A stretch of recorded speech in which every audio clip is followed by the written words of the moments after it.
Salut, aujourd'hui dans C'est dans la poche, on vous parle d'art et d'artisans.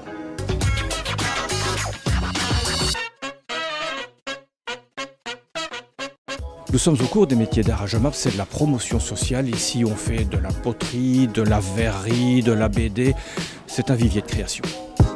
Les cours des métiers d'art à Jemappes, c'est tout un style, un esprit. Alors, l'esprit cours des métiers d'art, c'est tout d'abord un lieu de rencontre. C'est un lieu d'échange. Je ne vais pas dire que c'est une famille, ce n'est pas tout à fait vrai, mais c'est un lieu de cohésion sociale. Je dirais que vraiment, il y a une démarche où les gens viennent volontairement se former à des disciplines artistiques. Pour l'instant, je fais un taureau qui charge, un taureau espagnol. C'est parce que vous faites du bruit qu'on vous a mis dehors? Non, pas du tout. En fait, je préfère travailler dehors vu le Covid. Le Covid, on l'a trouvé, et oui, dans le bric-à-brac de l'atelier céramique. Vous ne retrouvez plus votre pièce? J'avais travaillé des tortues, elles ne sont pas là, donc ça veut dire qu'elles sont encore dans le four. Allez, on vérifie. Non, rien qu'un buste fêlé, la glorieuse incertitude de l'art.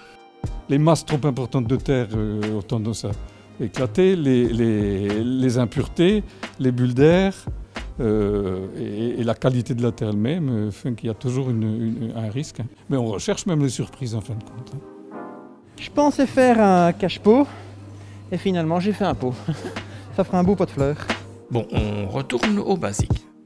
On commence par des choses simples, donc des objets tout à fait simples comme des carreaux de cuisine. Voilà, donc ici un carreau qui a été fait par une élève qui est en initiation. Mais les métiers d'art, ce n'est pas que de la technique. Vous trouvez une forme de sérénité à faire ça? Ah, tout à fait, parce que c'est étonnant comme la céramique peut vous donner des informations sur vous-même. Qu'est-ce que vous avez appris, vous, sur vous-même? Mais que je peux notamment avoir beaucoup de patience pour mes céramiques, alors que j'en ai moins dans la vie courante. Que je reviens à ce qui m'est le plus profond, je veux dire, je suis née en Afrique. Donc forcément, je vais naturellement vers des techniques de cuisson qui sont l'enfumage. Des colorations un peu africaines, les cuivrés, etc. Le métal, c'est une histoire d'amour. Depuis mes origines, puisque je viens du Maroc, j'allais tout le temps passer mon temps à côté du forgeron. Et j'adorais parce que je dis, mon Dieu, qu'est-ce que j'aimerais bien, moi aussi, savoir faire ça. Ben oui, promotion sociale, c'est évidemment un public jeune, un public plus âgé, des gens qui viennent pour avoir un lien social. Cette temps de crise, c'est essentiel.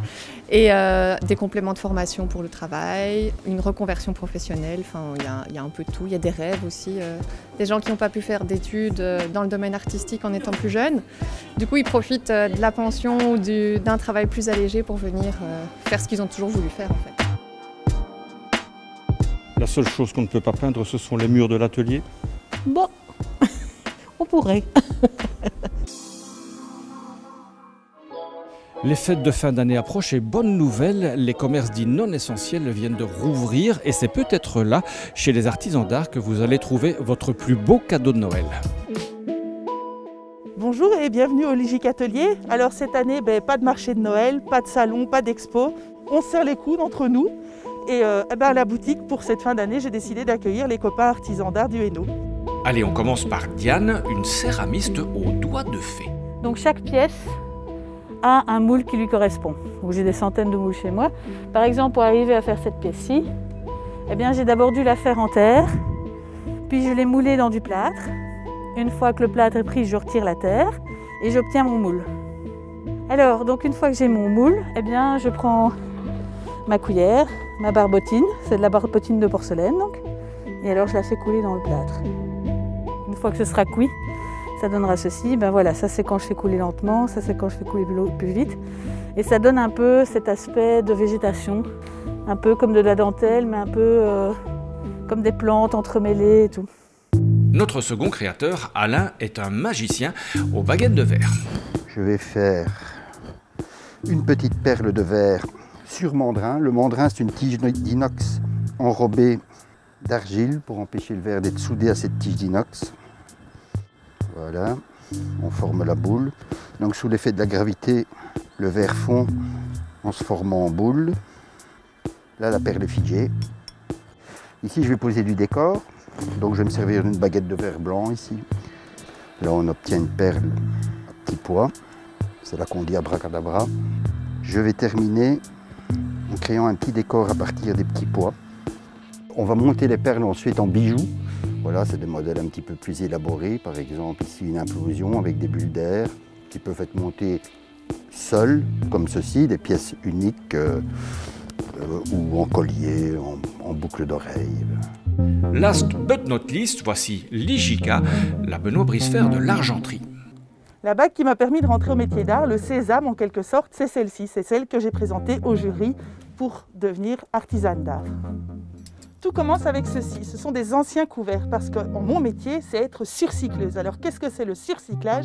C'est donner une deuxième vie aux objets en leur donnant une autre utilité, en leur donnant une autre valeur. Donc je commence avec mes couverts que je viens mettre au four. Pourquoi? Je recuis en fait le métal afin de le rendre plus malléable pour le travailler. Hop. C'est à peu près une idée un peu comme ça que je voudrais lui donner en gardant la fourchette en entier. Un petit coup de ponceuse, un peu de polissage et le tour est joué. Voilà une bague qui a été créée.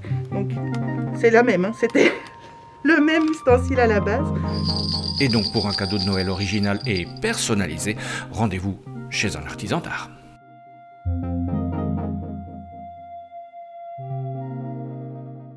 Les étudiants en chimie de Hainaut-Condorcet à Ath sont des artisans à leur manière et vous allez voir le Covid, ils s'en lavent les mains.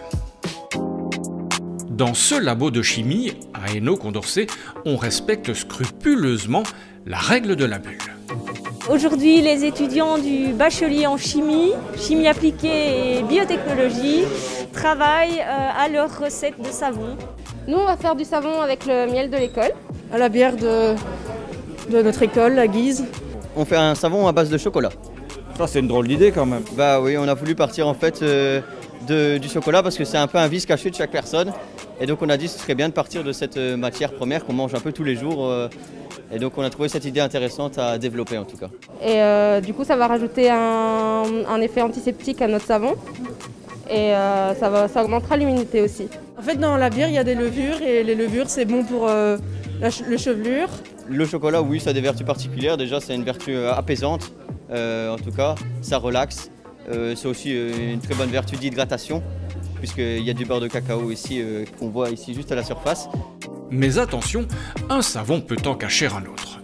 En fait, c'est un terme générique maintenant. Le savon, c'est le résultat d'une saponification. Donc, c'est ce qu'ils font. Ils mélangent des huiles et de la soude. Si vous prenez un gel douche, ce n'est pas un savon. D'ailleurs, Dove le marque assez souvent derrière. Il dit « Ceci n'est pas un savon, c'est un détergent ». Donc, on est vraiment dans deux choses différentes. Le savon, c'est le résultat de la saponification. Et donc, on peut avoir le meilleur, le savon en froid, comme le pire, Ajax et Monsieur Propre, qui ne sont pas faits pour se laver la peau.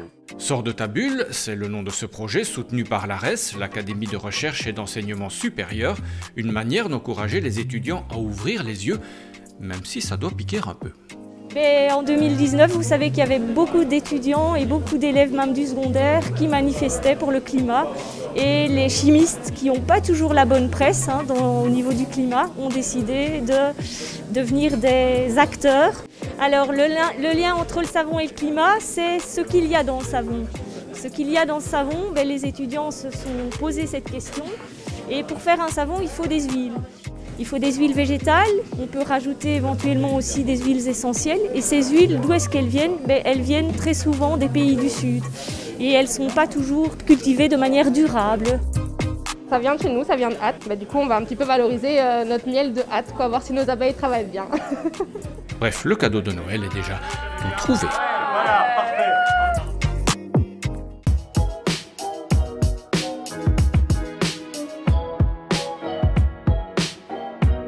Voilà, c'est dans la poche, c'est terminé. On se retrouve la semaine prochaine et en attendant, faites des bulles.